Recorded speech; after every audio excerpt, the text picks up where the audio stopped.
usapang ABS tsaka pagpapagawa ng ABS module. Ito mga ka-works, pakita ko lang sample. Ito kasi ginawa ko na ABS to, kinonvert ko na lang to non-ABS. Yan, conversion to non-ABS na to mga ka-works. Yan, naka-convert na. Tinanggal ko na yung ABS module na nakalagay dito. ABS module yan. Yun nga lang mga ka-works, siyempre maraming magre-react yan. Bakit tinanggal natin sa ABS module o bakit hindi natin referin? So mamaya paliwanag ko mga ka-works kung bakit. Aware naman yung customer. Ito pakita ko mga ka-works. Sa error 42, ibig sabihin hindi gumagana ang speedometer.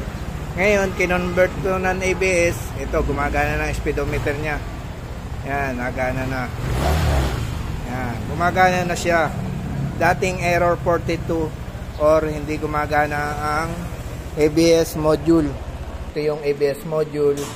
Ito yung loob ng ABS module. Ito yung PCB board na kadalasan nagkakaroon ng problema kapag pinapasok na ng fluid or walang proper maintenance kung bakit siya pinapasukan na ng fluid.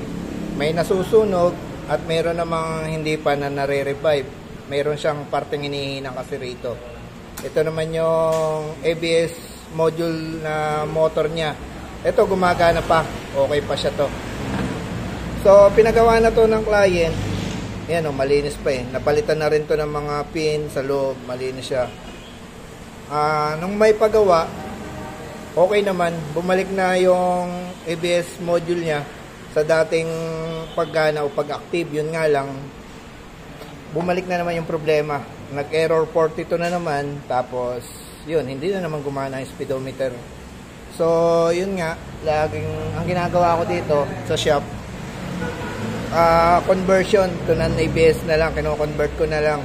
Tinatanggal ko na lang tong ABS module, tapos pinapagana ko na yung speedometer. Hindi na nga lang nagana sa ABS. Yun nga lang, syempre,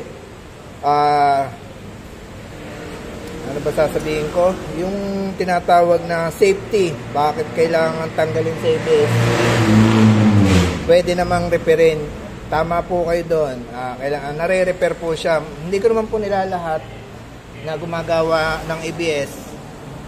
Pero kadalasan, meron naman pong magagaling at meron din naman pong, yun nga po, pag naipagawa, bumabalik na naman yung problema. So, sa mga client, nasa client naman ang decision kung ipapakonvert niya o hindi. Pero kung ang mahalaga sa kanya ay speedometer lang, i-convert nyo na lang. Siya ang pinakamura kasi na pagpapagawa kaysa pagawa ka ng ABS. Napakamahal magpagawa nito. Tapos yun nga, pag wala kang proper maintenance, babalik na naman yung problema.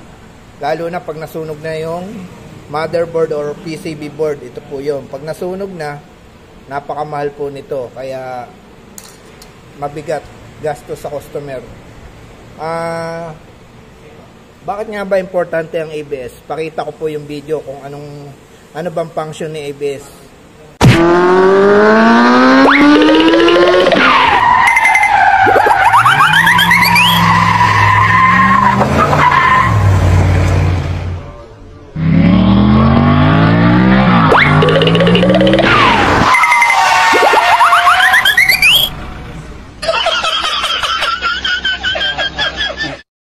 Regarding naman po sa safety, hindi po market naka-ABS po tayo.